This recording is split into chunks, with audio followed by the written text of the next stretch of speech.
Hello friends, welcome back to the trenches of parenthood. Today's topic is going to be focused on balancing screen time for toddlers.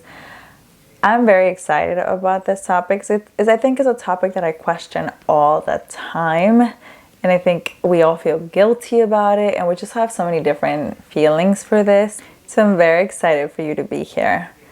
Get ready, get your tea ready, get all cozied up, and let's begin. I have my tea as well. We will see if I'm consistent with drinking it.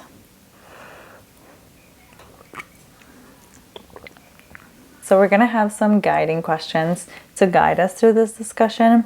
The first question is, how do you navigate the balance of your child engaging with technology and limiting screen time? So this is one that I think I still struggle with consistency on this one. I want to put this in two buckets. There are some things I love about TV. Now I'll focus on TV first and then we'll go with the phone aspect later. So there are some reasons why I love TV and some reasons why I hate TV. The reasons why I love TV is because it literally allows me to get things done. My kids, especially my youngest, my boy, he wants to be literally just clinging to me the whole time. And so if the TV is not on, either I have to be fully engaged with them, or I just have to carry my son, or they're always in need to be with me or near me, which it's endearing, it's very beautiful. But I can't get things done. I need to clean the kitchen. I need to put away the laundry. I have to cook. And so all these things, sometimes I really fall back on, I'm going to put some TV on so I can get some work done. So those are the aspects that I love about TV. It lets me do me. The things that I hate about TV. So I've come to realize that there are certain shows that, although they may be the audience is children, they're just certain shows that don't showcase the things that I want my kids to learn, or maybe it's going to cause my kids to have some more tantrums. I realize certain ways, in certain shows, it typically is with little kids playing or something like that. There's this one show that I saw and where the kids were playing, but they were being rude to each other and they didn't want to share.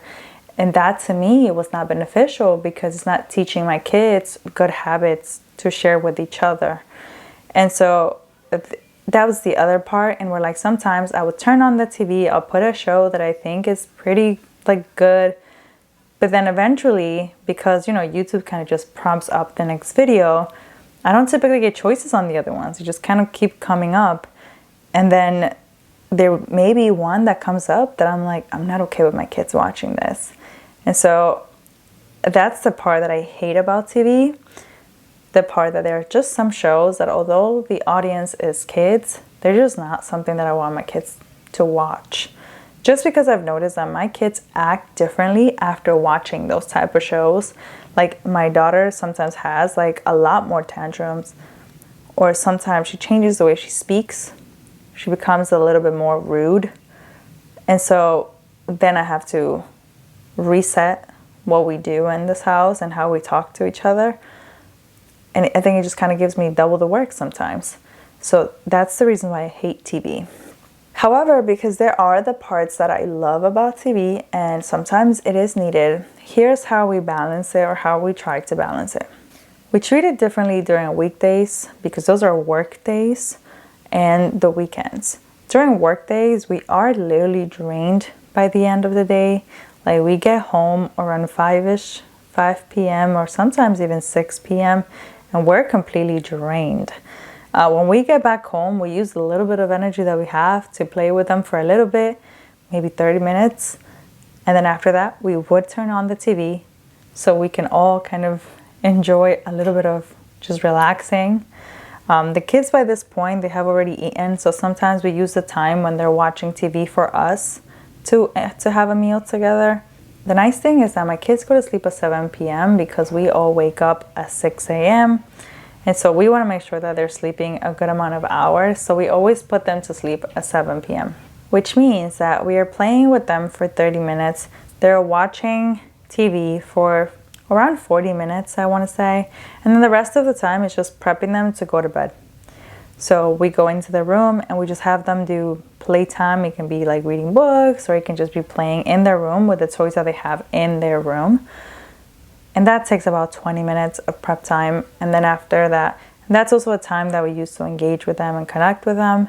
And that's typically how every workday goes, because there's just not much time. And we are typically very drained during those days. In the weekends, a little different.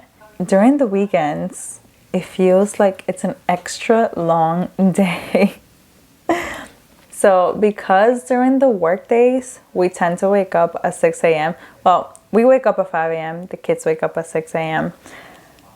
The kids are used to waking up at 6 a.m. No matter what time we put them to bed now, they will wake up at 6 a.m. So on the weekends, they wake up at 6 a.m. Typically, after they wake up on the weekend, we will go to the living room. We'll just play with all the toys. Typically, they're playing by themselves in the living room while me and Jose are making food. When food is ready, we eat. And after that, we tend to engage in actually playing together. When the days are nice, we like to go out. So we like to either go for a walk or go to the park, because it's just like an easy thing of like, you let their energy go out and we don't have to do much because they are just very entertained. So those are the good days. When it gets very cold, that's when we turn to TV, because at some point, typically when it gets around 11 a.m., by that time, our energy has been drained. So we would turn on the TV probably for 30 to 40 minutes as well, because the nice thing also with my kids is that they do go to sleep at 12. They have a nap time.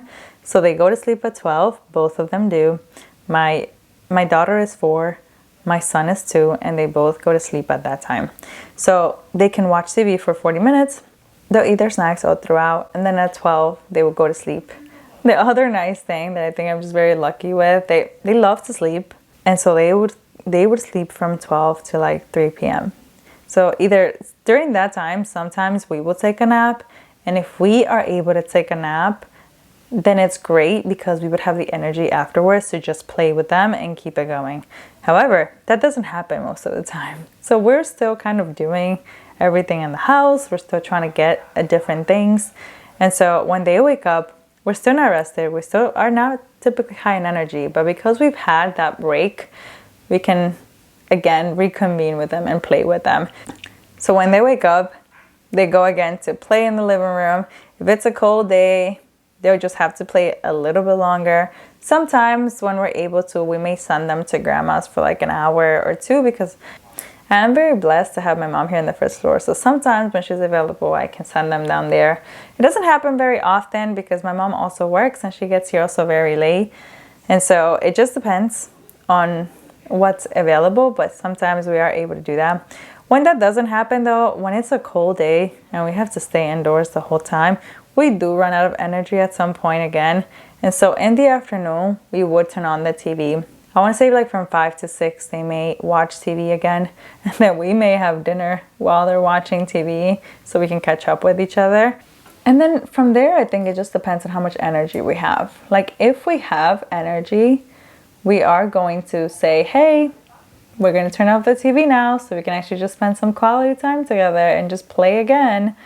However, if that doesn't happen, we're going to keep the TV on longer, or we may involve them in whatever chore we are doing if we see that we can handle it and we have also the energy for that. I find that I would love to include them in more chores, because it's just, it's just nice and it's really nice bonding moment. But I think sometimes I'm so drained that I don't want to deal with the logistics of involving them. And I think that's an area of growth for me, for sure. I think that's an area that I have to improve. But that's how it's going now. So we try to be conscious of the amount of TV that we're giving them. But we also listen to the way that we are feeling. And we make sure that we are attending to both sides. Like we want to make sure that we're getting a break, that we're getting time to socialize with each other, me and my husband. And then we are also allowing them to engage with TV at times. So now that you know like the routine that we have during work days and the routine that we have during weekends. So now let's kind of just put it together, and I want to tell you what the balance is for us. How does that look like? And what works in general? What are some of the things that we've done? So remember how I told you that I don't really like them watching those weird shows that would just come up randomly out of nowhere, and they're just not aligned to whatever I believe in or what I want them to learn. There are some shows that I have found that are positive in general.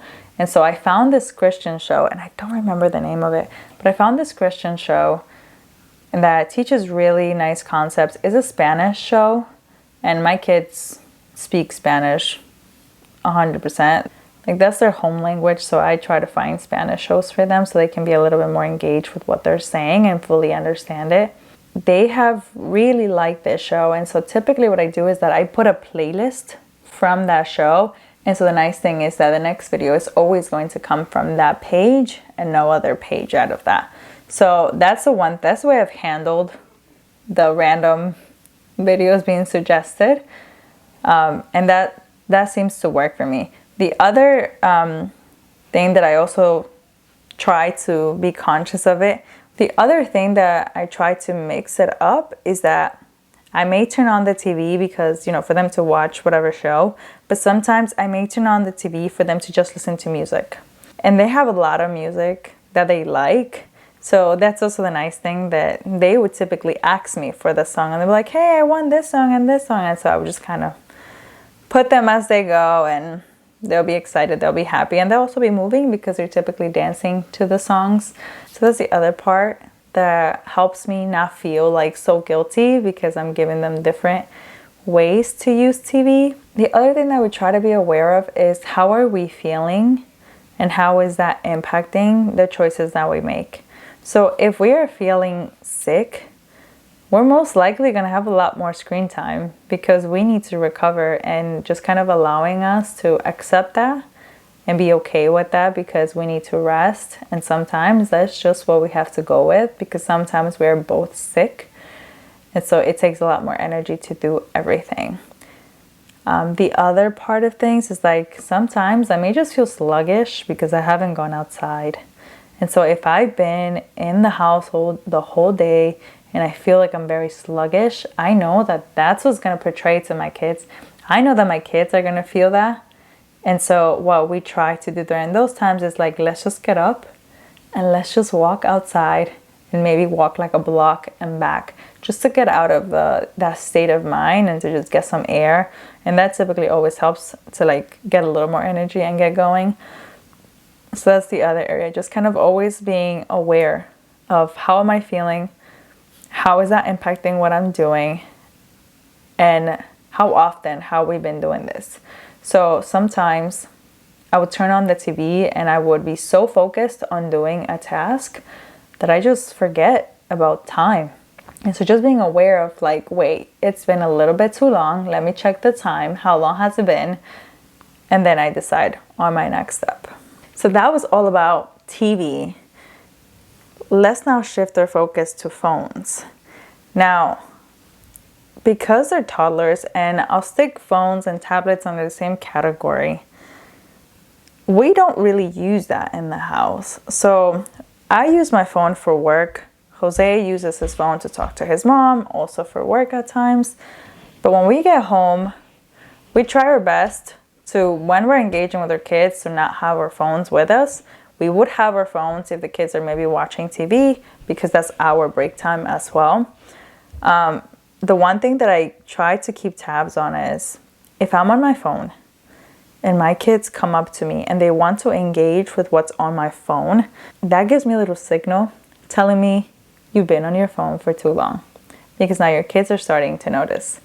And so when that happens, I immediately tell them like, oh yeah, no, that was nothing. Let me turn it off, and then engage with them.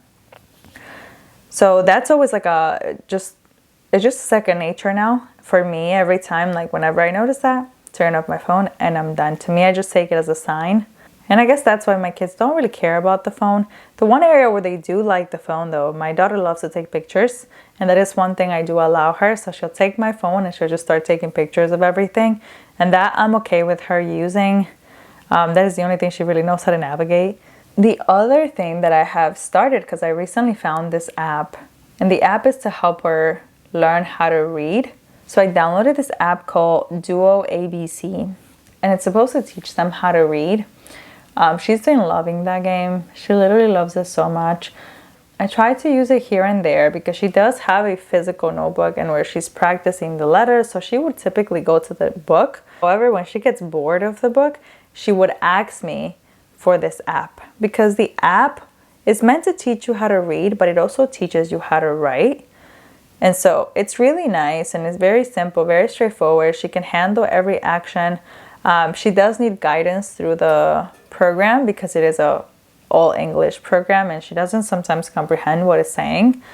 So I would typically do it with her, or sometimes I'll let her figure it out. Like if I'm tired, I would give her the phone so she can figure out the app and that's it. She doesn't know how to navigate anything else. And so to me, the phone has never really been an issue. Ever since they were very young, we made a decision. Every time we went out to eat or we went to do anything, I remember for my daughter, we would always take toys to make sure that we were very purposeful of the time that we were there. So anytime that we were waiting, we were actually playing with her. That changed a little bit with my son. I think we were more relaxed when my son came. And so with my son, we never took any games, but we just engaged with him. And it was a little easier because by that time, my daughter was already talking. She was engaging more. And so it was a lot easier to kind of go back and forth with everyone. And now it's just a habit. So now it's very common for us to go out and not really be on the phone or anything. We're always trying to engage in some capacity. So we don't really have our phones. I think it's just a habit that we've built. And it has worked for us. And we've done it consistently for a long time that I think now is just normal. And so it doesn't become like work. So in terms of the phone, for us, it was very important for us to build those quality moments and for us to also build a habit of putting the phone away. So we made that choice when they were very young and we started very early, that now it hasn't really become a thing. So we don't really use phones. They don't know how to use a phone. As much as they do is TV. So that's as much as it happens with screen time. Let's go on with another question. So the next question is, what happens if your kids end up watching a show that does not align with your values and you just don't like it? How do you handle that? So I spoke a little bit about that earlier, in where I said that I would choose a playlist that aligned to my values. But here and there, there's always that one random video that will come up out of nowhere. So I also want to be mindful. I know I can't really control their environment all the time. So what I aim to do is that once I realize that they have watched a show that I do not agree with, I typically have a conversation with them after. So I would typically sit with them and question them as to what do they think that they just saw and how does that play with what we agree with in this house. So sometimes, so when it came to, for example, the show of the siblings not sharing, I would ask my daughter like, oh, was that okay that he did that? Or things like that. That would just kind of get her to think about the answer. She would typically always understand that that was not okay, which was, the nice thing is that every time I ask her, she typically knows that that's not something we do. And maybe it's just because I have always kind of spoken to her about those rules, and so I think she just has it more clear. My son's still trying to figure out the whole speech thing, so he understands a lot. He may say words here and there, but I can't have a full-on conversation with him yet. So he'll just join in and he'll listen, and he'll be part of the whole discussion. But he's not going to be so responsive. My daughter, however, she loves to talk. She loves to have conversations, so she will talk your ears off. So I do my best to try to teach her every time there is something that I don't like or that we don't agree with. I try my best to have a conversation with them and explain to them that we don't do that in this house. Something that I've started doing is to connect it with our beliefs. So I try to connect it by saying, like, we are daughters of God, we are sons of God. So we do not do this in this house because God says that we have to love one another. We have to respect one another. And so that's what I try to use all the time, because we do have that connection, and she knows who God is. And she also understands that our values are connected to God's teachings. So that's something I started doing because it's an area that I want to improve on. Now, so I'm Christian, and I don't think I have it all figured out. Like, I'm not the person that has read the full Bible, and I can't really point out every single thing from the Bible. But I know my fundamentals, and I want to use what I know to guide her, and I want to keep improving in that area. So I do want to read more, and I want to be able to incorporate more of what I learn into whatever I teach my kids. But I think right now I'm just using what I know. And so I would use that whenever we're having conversations of something that just does not go with what we believe in. And so far, that has been working for me. So I would love to hear what other ways you guys approach it. But that's kind of what we've been doing with them. I think having that like open communication and dialogue with my kids open up a lot of doors. I'm a big communicator with my kids. I love to talk to my kids for everything and explain everything. Sometimes people will look at me and they'll just be like, girl, why are you talking to them like they're full-blown adults? However, I do believe that they can understand me. Like, I believe that I can explain to them, and I can be very straight up with them, and they will understand me. And so I am going to keep going with that approach because it's been working really well for me. The nice thing, though, it's that because I talk to them about everything, and they've gathered so many thoughts and ideas from those communications, I think it opens a lot of discussions between my children and I. A lot of the times, my daughter will question so many things, and she'll keep pushing me and pushing me and pushing me. And it's awesome because when shows or things like this come up, the dialogue goes just so much easier, so much faster, because she already knows so much that she's just like, oh yeah, I get it. Yeah, I understand. And so it's not lengthy, because in general, we're always communicating about how things work and how they don't work, what's good, what's bad, what are we seeing. And I try to be aware that every time I see a behavior, and this is outside of TV, just in general, if we see a behavior that's just not okay, I always try to analyze it with my kids so they can see, like, was that okay? What's something else that we could have done? Granted, if I am tired, none of that is happening because I'm tired, and that's okay. But I do my best to try to be conscious of it and be mindful of what's going around me and see how that's going to affect my kids' choices. And so whenever I do notice something, I try to have a conversation. And the nice thing is that because it's consistent and it's very we just have a habit of talking all the time, they tend to respond really well. And I think that's also a way for me to teach them how to be responsible with whatever they are seeing and whatever they're consuming. Like I said, I don't think I can ever control every single thing that's around their environment. So my goal is to teach them how do they handle new information when mom didn't choose it or when somebody else showed it to them. And so when they don't know, the nice thing that I've seen them do is it's mostly Avery because she can talk a little bit more. So I would notice sometimes if she does something at school or she has a question about something that happened at school, she will come to the car and tell us about it. And so then we'll try to see what happened, was that okay, was that not okay. And so that's the other nice thing that I think she feels comfortable coming to us and telling us, this is what I did in school. Oh, there was this time that this happened. And she'll tell us about it as if it's just something that happened in their day. But when we realize oh, that's a possible red flag, we talk her through it and see how to react. So that's what we do whenever we notice there's something that we need to address. And so from the beginning, we've been trying to build on these buckets of things that work for us, things that don't work for us, things that maybe don't work for someone else, but work for me. So I hope what we talked about today could give you some ideas of what to put into those buckets. Just to compile it together, something that has worked for us in terms of shows and programs. So there is a program called Procreate.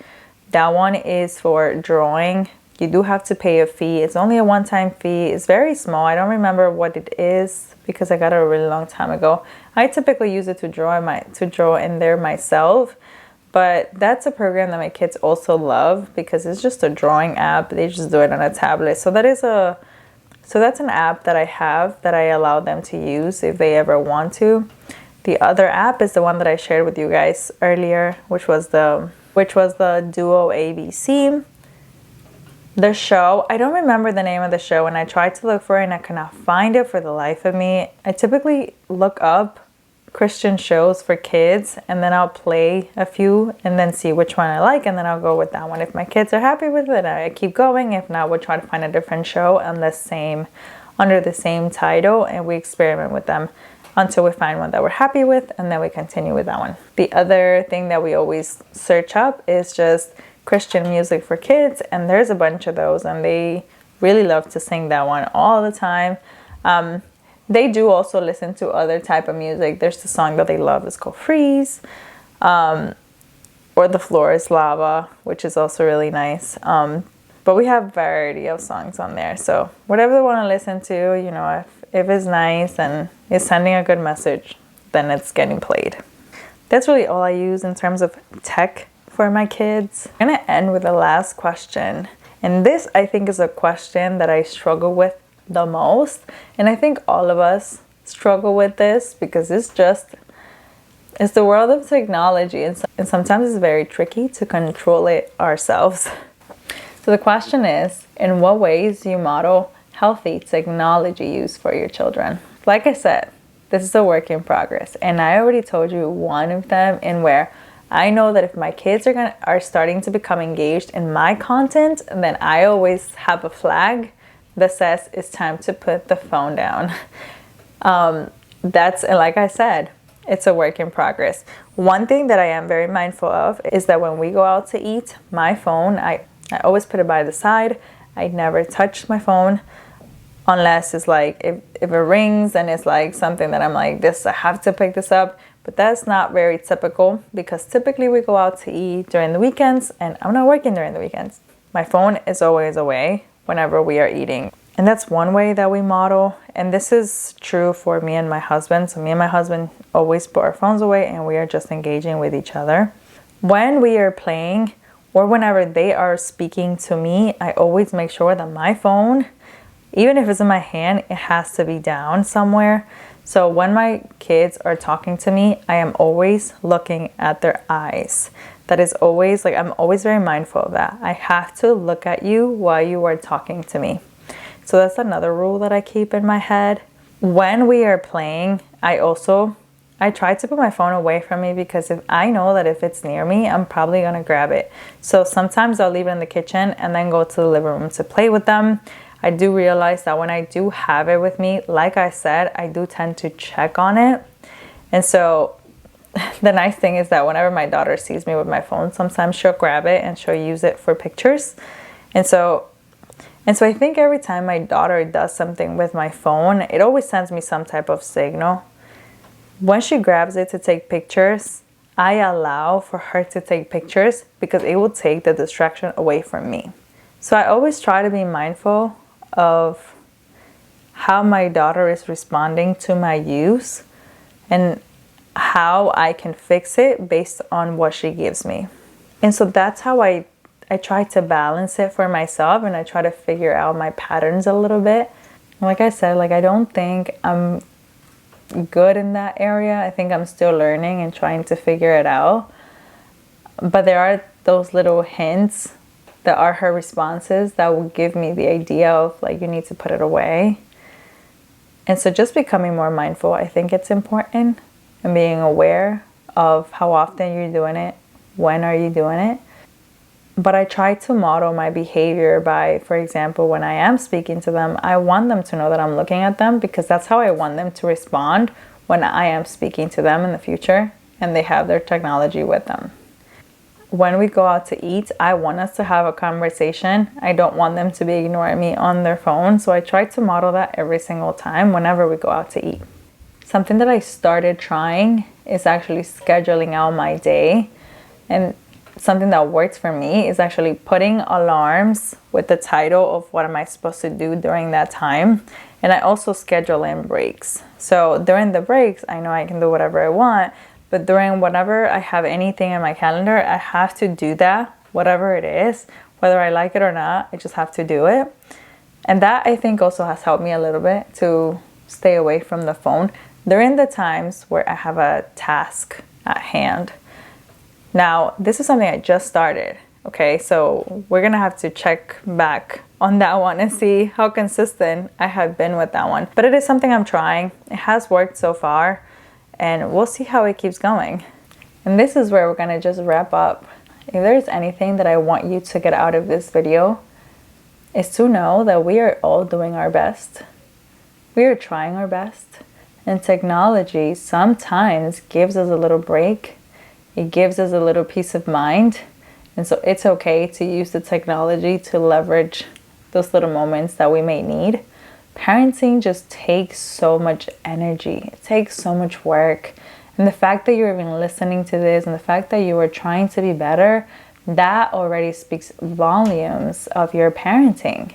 As long as we are doing our best and we are trying to do our best, we are aware of the choices that we are making, and we're just trying to improve every time, that's okay. We're doing our best. It's definitely okay to use technology as our little helper sometimes. In general, we're always trying to improve. We care about our children. Our children know that we care about them, and that's all that matters. So don't forget to give yourself all the love in the world.